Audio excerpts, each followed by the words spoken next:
জন্মদান আমাদের মানব সভ্যতার জন্য খুব গর্ব ও আনন্দের উপলক্ষ। কোনো পরিবারে নতুন কোনো অতিথি এলেই সেই পরিবারের বাকি সদস্যগুলোর জন্য লাগে সুখের মাতম। পুরো পরিবারে যেন বিরাজ করে উৎসব মুখর পরিবেশ। কারো কারো কাছে তো পরিবারের নতুন কোনো সদস্য আসা মানে আশীর্বাদ।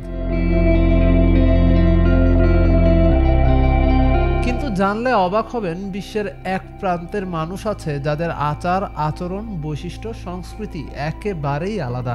আবার এক এক জায়গায় গ্রাম বা পাড়ার মানুষের মধ্যেও আছে ভিন্নতা।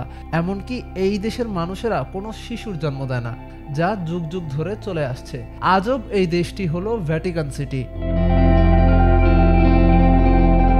এই পার্থক্যের অন্যতম কারণ তাদের বিশ্বাস। বিশ্বের জনসংখ্যা উদ্বেগজনক হারে বৃদ্ধি পাচ্ছে এবং জাতিসংঘের জনসংখ্যার অনুমান অনুসারে বিশ্বের বর্তমান জনসংখ্যা 8 বিলিয়ন বা 800 কোটিরও বেশি। তবে এর মধ্যে একটি অনন্য ব্যতিক্রম হলো, পৃথিবীতে ভ্যাটিকান সিটি নামের এই দেশে কোনো শিশুর জন্ম হয় না। সেই দেশে অভিভাবকত্ব কঠোরভাবে নিষিদ্ধ। ভ্যাটিকান সিটি বিশ্বের এমন একটি ছোট দেশ যেখানে সন্তান জন্ম দেওয়ার উপর রয়েছে নিষেধাজ্ঞা। নবজাতকের যত্ন নেওয়ার জন্য হাসপাতালের অভাব রয়েছে এই দেশে। বিশ্বের সবচেয়ে ছোট দেশ হিসেবে পরিচিত এই দেশে কোনো হাসপাতাল নেই বলে এখানে কোনো প্রাণের জন্ম হয় না। কোনো কোনো ক্ষেত্রে সন্তান প্রসবের জন্য অন্যত্র পাঠিয়ে দেওয়া হয় নারীদের। তাই এদেশে জন্মের ভিত্তিতে নাগরিকত্ব দেওয়া হয় না। সবাইকে তা অর্জন করতে হয় যারা কর্মসূত্রে সেখানে থাকেন। যারা কর্মসূত্রে সেখানে থাকেন তাদের নাগরিকত্ব দেওয়া হয়।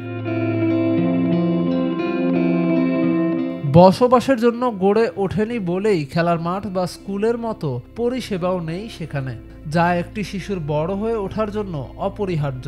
সেই দেশে জনসংখ্যার অধিকাংশই আসলে ধর্মীয় গুরু বলে বিয়ে করা বা সন্তান জন্ম দেওয়ার উপর কঠোর অবস্থানে রয়েছে। কিন্তু অনেক সময় নিয়ম ভঙ্গ হয়েছে, আর তাই কালক্রমে শিশুর জন্ম হয়েছে।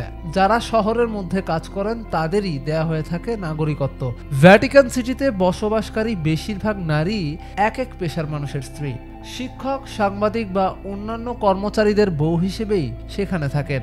তারা সেখানে পুরো জীবন কাটান না। এই ক্ষুদ্র দেশে প্রায় 800 মানুষের বাসস্থানের বন্দোবস্ত আছে, তার মধ্যে মাত্র 30 জন নারী। শিশু জন্ম না দেবার এই প্রথায় ফাটল যে একেবারেই ধরেনি তাও কিন্তু নয়। শিশুদের মধ্যে কিছু যাজক এবং সাধারণ নারীর বিয়ে হওয়ায় শিশুদের জন্ম হয়েছে।